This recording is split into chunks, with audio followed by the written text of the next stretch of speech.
Hey, welcome back once again, Knicks fans. Before we get into this video, if you haven't done so, please like, subscribe, so every time I do a video, you get notification. And also, feel free to comment below on this video. I'll be more than happy to respond. I would really appreciate it, just so I can get my number of views up, and so I can get more followers, so we can expand this thing. I'll really appreciate it if you guys can do that for me. So today we're reviewing the Knicks Wizards game, and we're trying to figure out basically who. It was a 3 point win. Basically, we beat the Wizards by 3 points, small margin of victory, and we're trying to figure out which players contributed to this 3 point margin of victory. How much did they contribute as individuals, and also we wanted to see which players were the most efficient in this game. And so that's what we're trying to do here. And so we're trying to do that by gathering some statistics from the box score. We got field goal percentage for each of our players, the amount of points they scored, the opponent field goal percentage, and the opponent points. And so using that, we're able to calculate basically a bunch of, a few, basically some things that kind of give us a little bit of insight into how efficient each player was and how much they contributed to the game. And so the like individual efficiency, this here is net player efficiency here. Essentially what it's doing is we're subtracting the opposing field goal percentage. And so this is basically what the opposing offensive players, what they shot against RJ Barrett. They shot 38% against RJ. RJ shot only 27% from the field. So his NPE was minus 11.16%. So the opposing players were 11% more efficient. His matchups were 11% more efficient than RJ, right? And so with this one here, with Randall, the opposing players he was matched up against, they were 18.85, almost 19% more efficient than Randall. So that's what this net player efficiency is right here.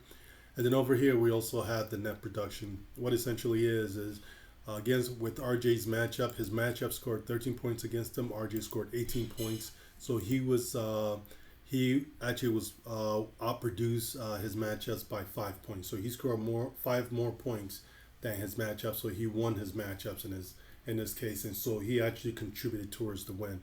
He wasn't a drag. And so the same thing for down here. So Randall was 1 point. Mitch Robinson was -7 because he went up against Kristaps Porzingis. Kristaps scored him by 3 points. However, Mitch is protecting the paint, so it's there was a few other people that probably drove against him and was able to get some buckets against him. Evan was -1. Burks was +4. Sims was -4. Quickly was the best on the team. He won his matchups by 7 points.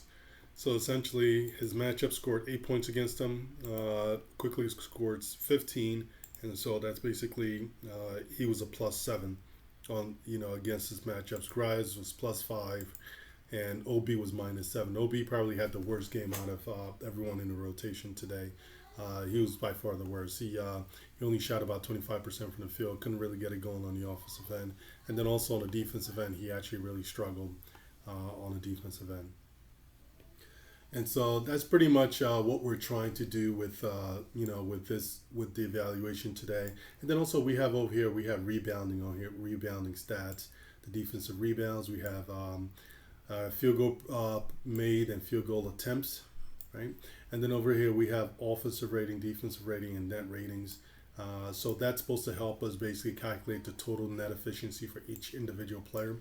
So these net ratings over here, these offensive, defensive, and net ratings, essentially these are team ratings, right? This is how well the team performs while each of these players were on the court. And as you see, while RJ was on the court, the team was -4.9. The team was +6.4 while Randall was on the floor. The team was almost +10 while Mitch was on the floor. The team was almost even with Evan on the floor. Team was -5.3 with Burks on the floor. Team was +18 with Sims on the floor. Team was +10 with Quickly on the floor. +14 with Grimes on the floor. And -5.2 with OB on the floor. And so what we did here with these net ratings, with this over here, this is actually the net player efficiency and the net rating. We basically took the average of both of them in order to figure out basically how each individual performed, how efficient they were in this game.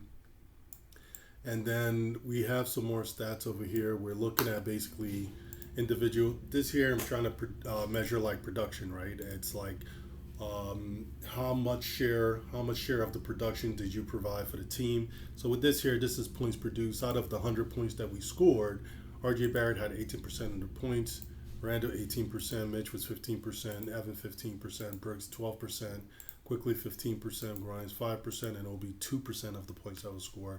And same thing here. This is the same concept, but this is for defensive rebounds, and the highest was Randall for the team was at 39.02. Total rebounds produced, the highest was of course Randall at 28%, and Mitch was at 20%. And this here was basically I'm taking the average of total points produced and total rebounds produced, and I'm trying to see who basically, without considering the matchups, your defensive effort, right? How well you play defense against the opponent. Basically, how much who had the, basically we're trying to evaluate to see who contributed the most to the game, without factoring in the defensive matchup.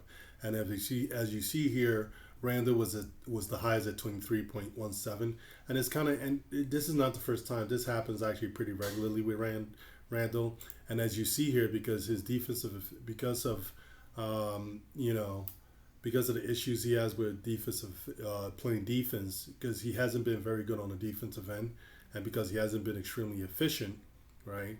Although here he's basically given the highest production, but if you go and look at actually all the other ratings, like basically the net impact contribution from each of the players, he's actually not ranked as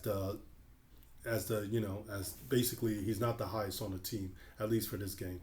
And we'll see that later on. But it's interesting when you look at this, when you're looking at points produced and rebounds produced, he always leads the team.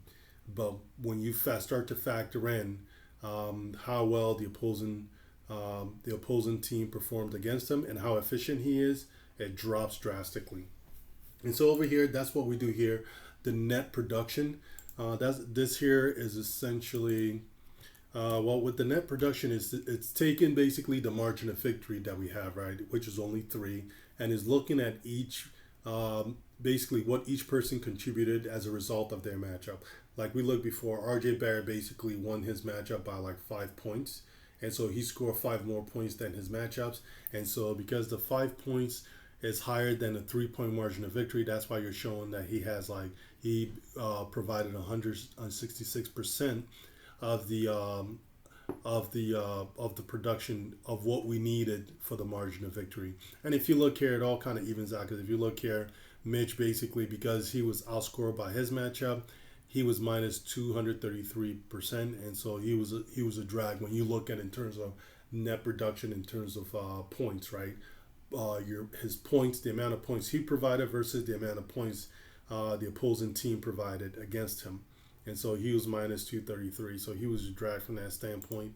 Evan Fournier was a drag by 33%. Sims minus 133. As you see here, Burks is 133. Because he actually scored his matchups. And so that's essentially what we have here. And then with this here, we're taking the average of the net production and defensive rebounds produced, and that kind of gives us this is probably the most important factor, the most important measurement that we're looking here, because it's looking at basically the net production, right? How much did you contribute in terms of your matchups, and then how much of the defensive rebound did you provide for this win. And so that's basically that's what we're going to use to see who had the biggest impact on this game. Excuse me. And so if we go down here, essentially, so then down here we're looking at basically the player efficiency. And so with the player efficiency, we're just looking at how well our team shot, each individual, what they shot, the field goal percentage versus the opponent field goal percentage. And then we're also factoring in the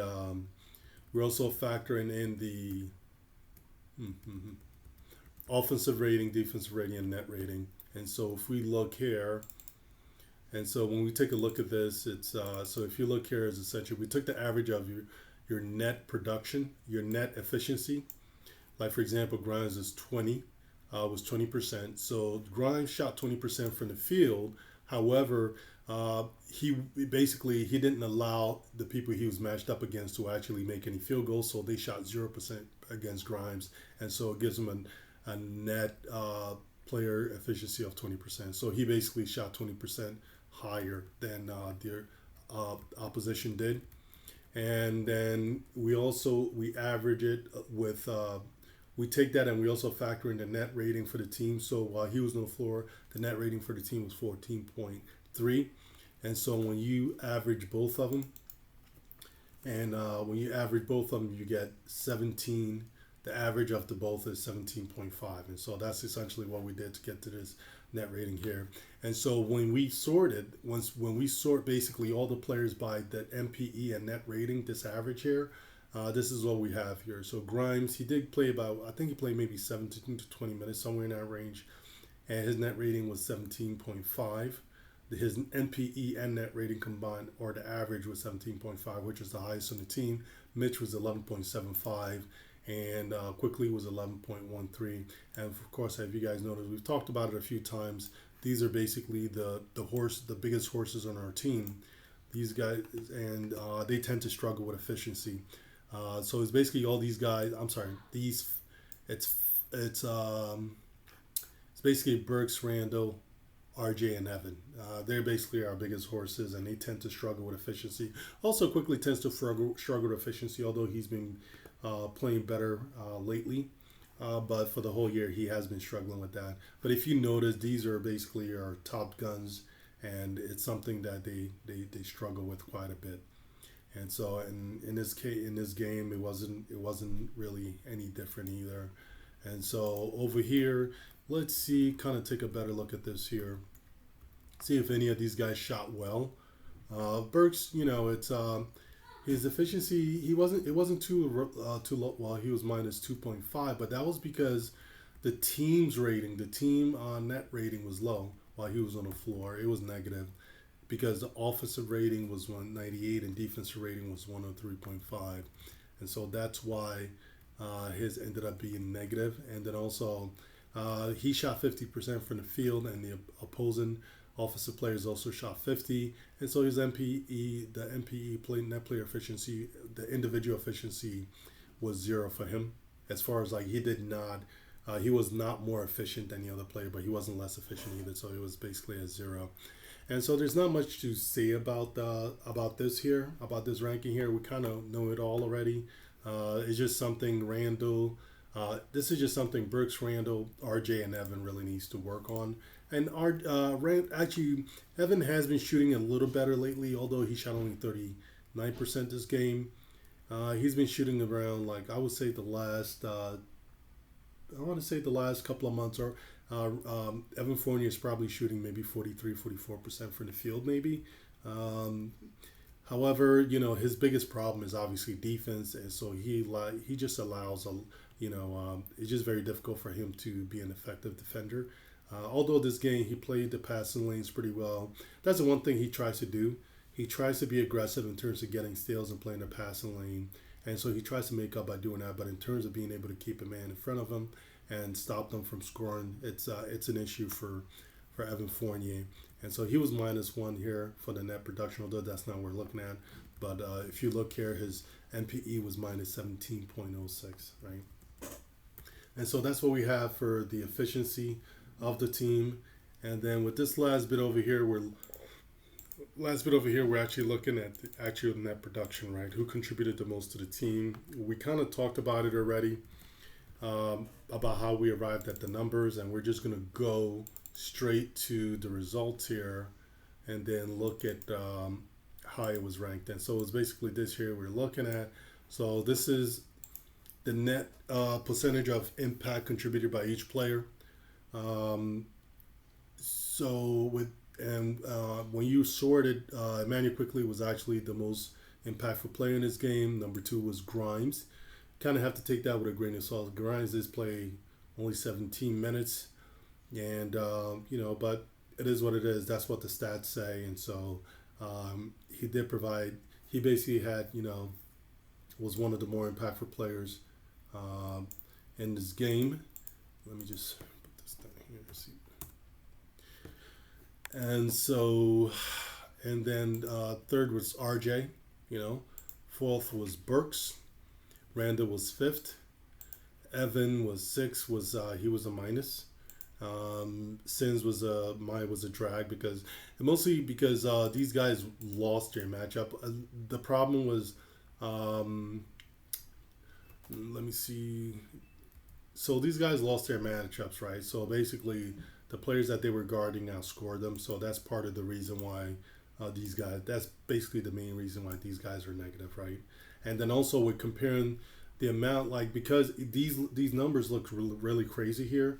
And you have these huge swing from like 121% to minus 115%.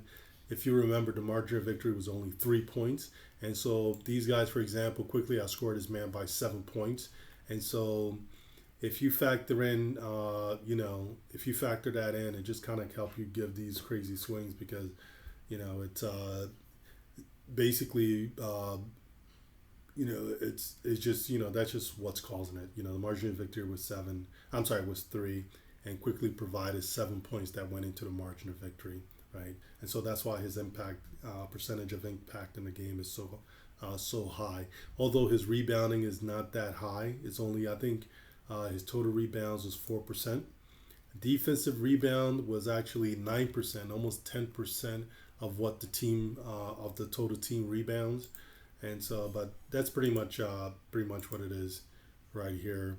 And with Randall, yesterday he was the top contributor, but today he wasn't, right?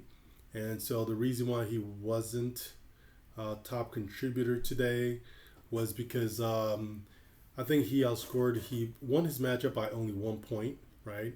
And so, and that was basically, if you compare that to Quickly, who has 7 points, that's just, that's pretty much what the issue is there. And although Randa did provide a bulk of the defensive rebounds, but it's just, Quickly provided basically won his matchup by a long shot. And, so did Grimes. Grimes only scored like maybe 5 points, but the thing, he didn't allow his man to score, and so that's why his is so high. RJ won his matchup by a fairly decent amount. RJ also won his matchup by 5 points. The reason